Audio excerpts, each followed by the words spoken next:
አሳዛኟ ትንሽ ልጅ። በአንድ ከተማ ውስጥ አንድ ትንሽ ልጅ ትኖር ነበር።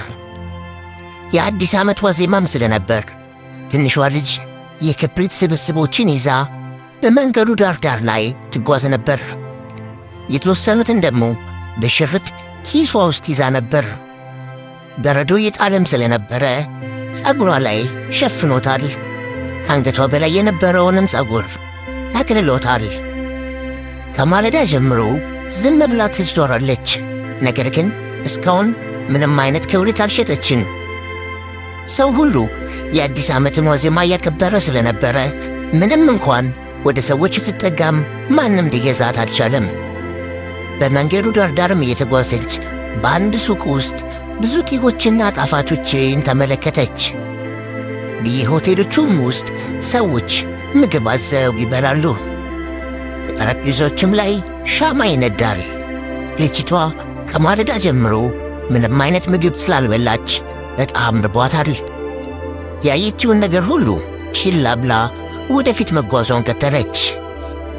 ቅዝቃዜው ግን በጣም ከፍተኛ ስለነበረ ትንቀጠቀጥ ጀመር።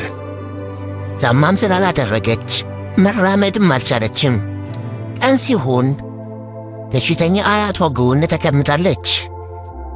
ሜሪ እባክሽ ክብሪት እንጨቶቹን ዛሬ ልትሸጪ ትችያለሽ?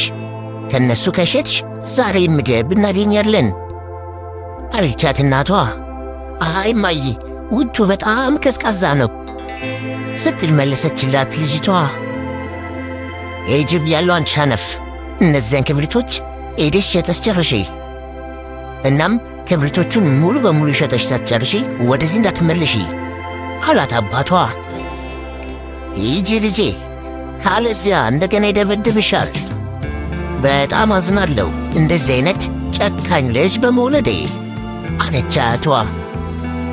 በቃ አታልቅሽ አያቴ፣ እኔ ሄዳለሁ ብላ ክብሪቶችንና የእናቷን ጫማ አድርጋ ወጣች።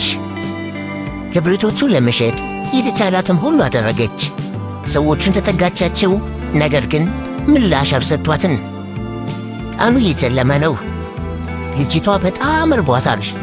ነገር ግን የአባቷን ቁጣ ስላስታወሰች በድጋሚ ወደፊት መጓዟን ቀጠለች። ከአንድ መንገድ ትት ብዙ ሰዎች ወደ ተሰበሰቡበት ቦታ ተጠጋችና ተቀላቀለች። በመንገድ ላይ ካገኘችው አንዱን ክብሪት መግዛት ትፈልጋለህ ስትል ጠይቀችው። ይቅርታ ቆንጆ፣ አሁን አያስፈልገኝም ብሎ መልሶላት መንገዱን ቀጠለ። ሜሪ ጫማ እንደጠፋባት አስተውላለች። ነገር ግን በባዶ እግሯ ለመሄድ ወሰነች። ወደፊትን መጓዝ ቀጠለች። አሁንም ቢሆን በጣም ብዙ ሰዎችን አግኝታለች። ነገር ግን ክብሪት መሸጥ ግን አልቻለችም። አሁን ሜሪ በጣም ደክሟታል። በሁለት ቤቶች መካከል ባለ አንድ ጥግ ለማረፍ ወሰነች። ወደዛም ተጋብራ ተቀመጠች።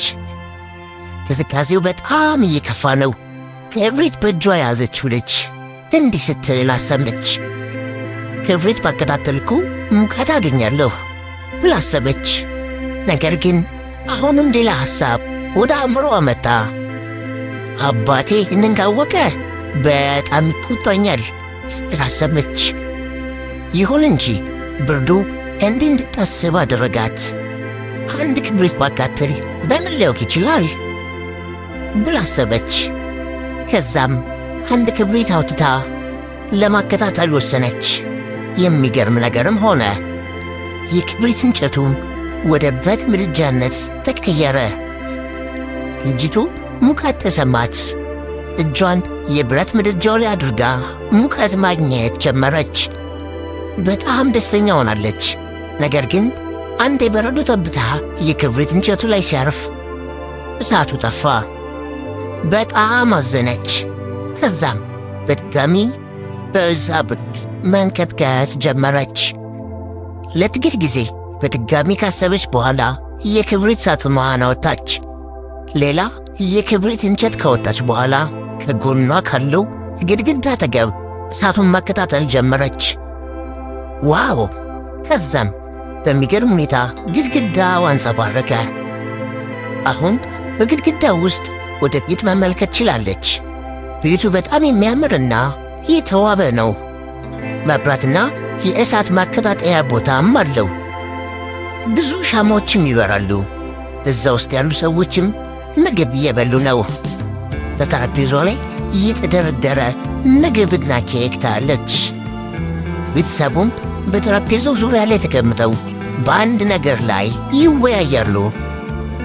ሜሪ የተጠበሰ ዶሮ በሳህን ላይ ተቀምጦ አየች። ወዲያው ያች የተጠበሰች ዶሮ ወደ ሜሪ አፍጥጣ ማየት ጀመረች። በጣም ተደነቀች። ወዲያውም ሳህኑ ወደ እሷ ሲመጣ ተመለከተች። በጣም ርቧትም ስለነበረ ሳህኑ እየተንሳፈፈ ወደ እሷ ሲመጣ በማየቷ በጣም ደስ አላት። ሳህኑ እየተንሳፈፈ ወደ ግድግዳው ተጠጋ። ሜሪም እጇን አሾልካ ሳህኑን ለመያዝ ፈልጋ ነበር። ነገር ግን የክብሪቱ እንጨት ዛት ጠፋበት። እናም ሁሉም ነገር ከዚያ ተሰወረ። አሁን በዛ ስፍራ ምንም የሚያንጸባርቅ ግድግዳ የለም። ሜሪ በጣም ተበሳጭታለች። ወደ ሰማይም እየተመለከተች እግዚአብሔር እንዲረዳት መማፀን ቀጠለች።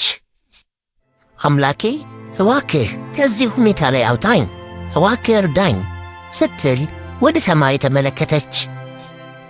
ከዛም አንድ ኮከብ ከሰማይ ላይ ሲወርድ ተመለከተች። ይህንን ስታይ አንድ ሐሳብ በአእምሯ ውስጥ ተፈጠረ።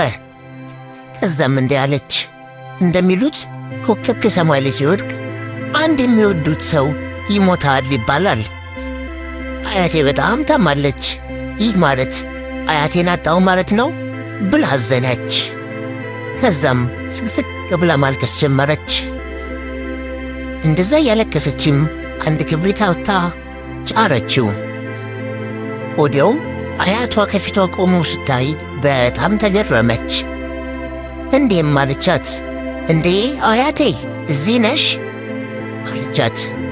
አያቷን በምላሹ አዎ እዚህ ነኝ ልጄ አለሁልሽ ብሎ መለሱላት።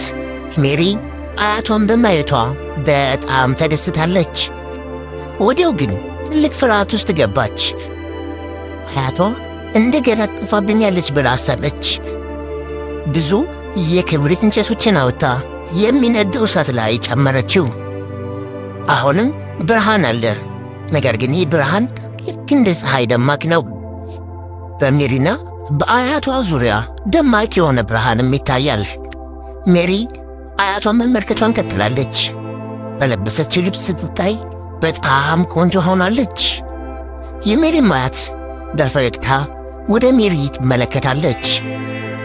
አያቴ ከዚህ በኋላ በዚህ ቦታ ለመቀመጥ በጣም እፈራለሁ። እባክሽ ከአንቺ ጋር ውሰጂኝ እባክሽ አያቴ ስትል ለመነቻት። እሺ ልጄ ነይ ከኔ ጋር ትሄጃለሽ፣ አንቺ ከኔ ጋር ትሄጃለሽ፣ እጅሽን ስጪኝ አሏት። ከዛም አያትየው የሜሪን እጅ ከያዙ በኋላ አጥፈው ብድግ አደረጓት። ሁለቱም ተያይዘው በሰማይ ላይ መብራር ጀመሩ። ሜሪ በጣም ደስ ስላላት ማጨብጨብ ጀመረች። አሁን ምን ይሰማሻል ቆንጆዋ ትንሽ ልጅ አሉ አያቷ። አሁን አይበርደኝም ስትል መለሰችላት ሜሪ። አሁን አልፈራም፣ አይርበኝም፣ ደሞም አይበርደኝም፣ ቀለል ያለም ነገር ነው የሚሰማኝ ብላም ጀመረችላት።